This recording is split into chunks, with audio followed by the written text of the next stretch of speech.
udah pernah dengar tentang pengambilan data kontemporer, khususnya di bidang pendidikan. Yang paling familiar kan tentang observasi, wawancara, dan angket. Nah, kali ini kita mau belajar sesuatu yang baru, yaitu tentang foto voice.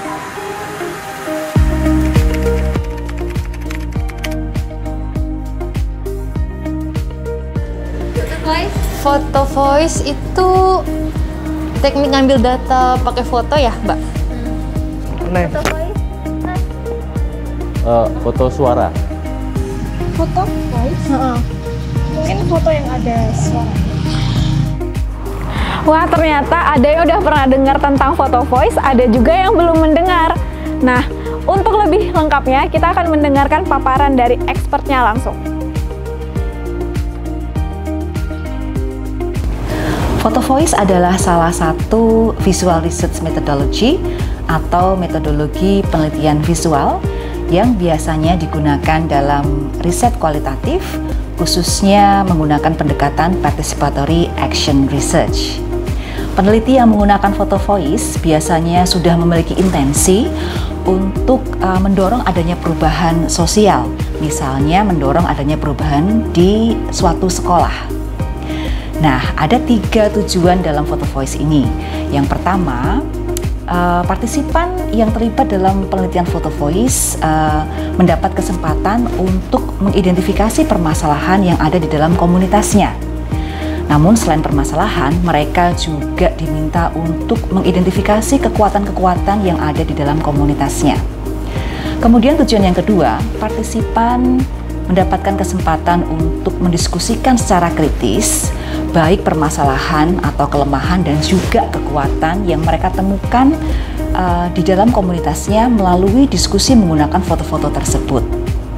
Dan yang terakhir, tujuan dari foto voice adalah menjangkau pengambil kebijakan, misalnya dengan menggunakan atau menyelenggarakan pameran yang bisa diakses oleh masyarakat umum dan juga para pemangku kepentingan atau pemegang kebijakan supaya mereka terbuka wawasan dan juga mengerti perubahan-perubahan apa yang ingin dicapai melalui pameran foto tersebut.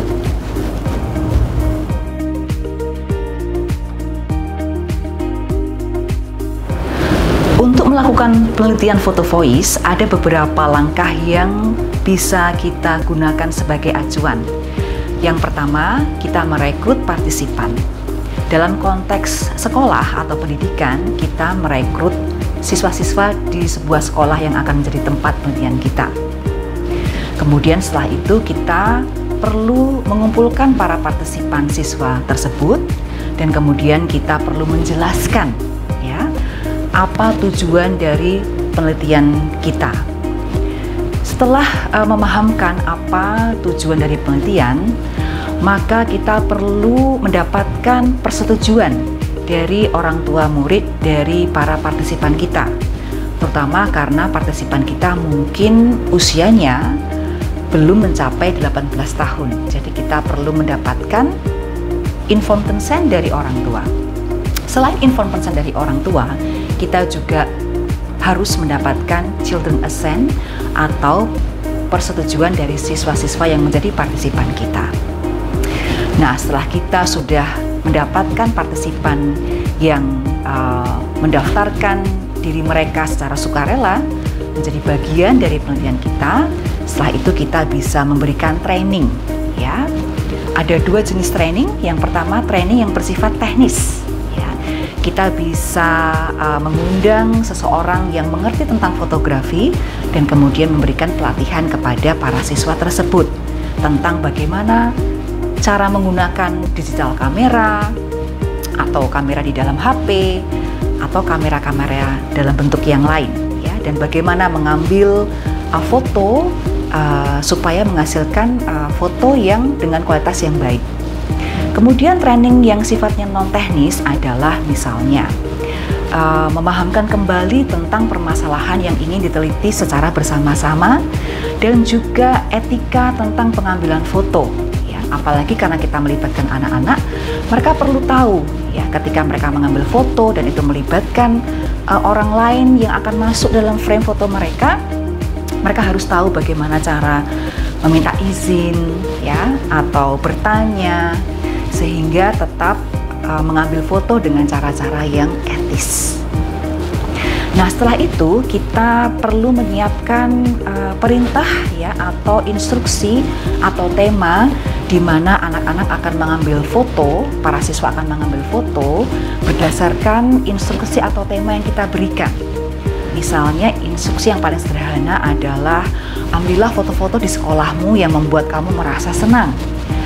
Dan ambillah foto-foto di sekolahmu yang membuat kamu merasa tidak senang atau sedih.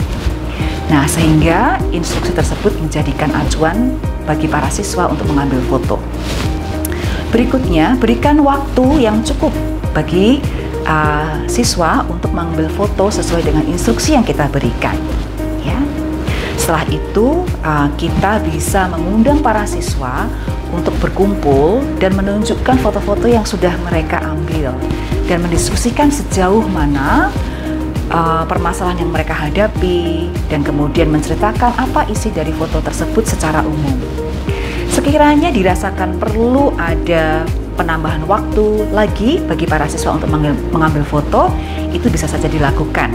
Ya, kemudian berikan waktu tambahan dan mereka bisa mengambil foto lagi.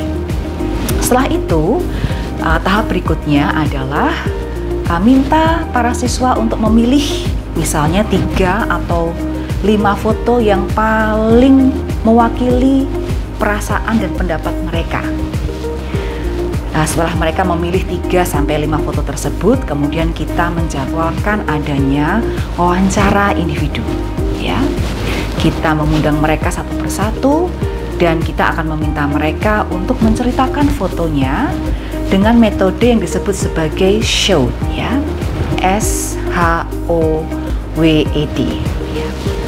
S itu artinya what do you see, ya, apa yang dilihat oleh anak-anak itu di foto mereka. Kemudian H itu what's happening, apa yang sesungguhnya terjadi ya di balik foto tersebut.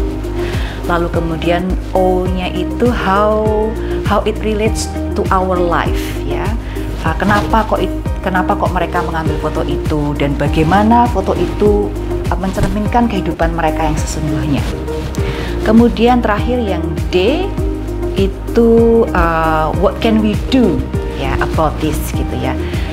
Apa yang bisa kita lakukan ya melihat permasalahan dan juga mungkin kekuatan yang mereka tunjukkan melalui foto-foto tersebut.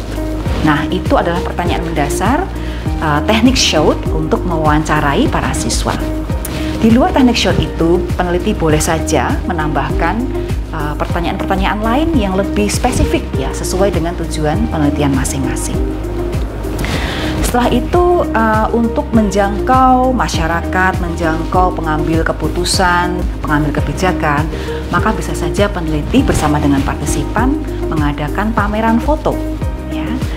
Tetapi tahap ini tidak harus dilakukan, tergantung dari kesepakatan dan juga sejauh mana para partisipan menyetujui informed consent atau children assent yang mereka tanda tangani ya. Bisa saja sebagian dari mereka setuju untuk terlibat dalam penelitian tetapi mungkin tidak setuju untuk terlibat dalam pameran.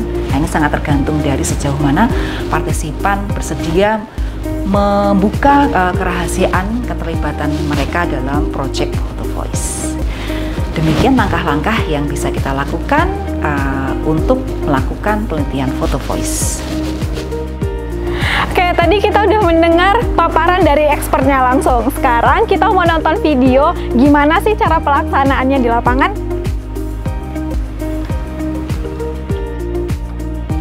Udah ambil foto yang udah kita sepakati kemarin kan? Udah. Oke, boleh Ibu lihat nggak? Ini fotonya. Ini foto apa? Foto pas lagi belajar. Oke, kenapa ambil foto itu? Ya karena itu kayak kenangan pas sebelum pandemi. Oh, kenapa dengan kenangan itu? Kenapa menarik buat Davi? Karena dulu tuh masih bisa main-main, masih banyak les-les, terhabis itu ya nggak usah pakai masker juga nggak apa-apa. Oh iya, kalau sekarang gimana menurut ya harus pakai masker, terus habis itu harus belajar dari rumah gitu. Terus karena sekarang harus ikut protokol kesehatan, terus gimana David belajarnya? Ya pas kalau di sekolah sih pakai masker terus agak sumpah. Berarti lebih nyaman belajar luring apa daring? Luring. Oke. Apalagi kalau nggak pakai masker. Oh iya, berarti lebih nyaman ya kalau Iya. nggak pakai masker ya. Napasnya lebih lega. Napasnya lebih lega. Oke, kita udah belajar banyak nih tentang foto voice dan waktunya untuk praktek. Dan foto voice itu ternyata nggak cuma bisa dilakukan oleh profesional aja loh, tapi bisa dilakukan oleh masyarakat umum dari berbagai kalangan. Dan kalau mau tahu lebih lanjut, boleh klik di link berikut. Dan sampai jumpa di video berikutnya.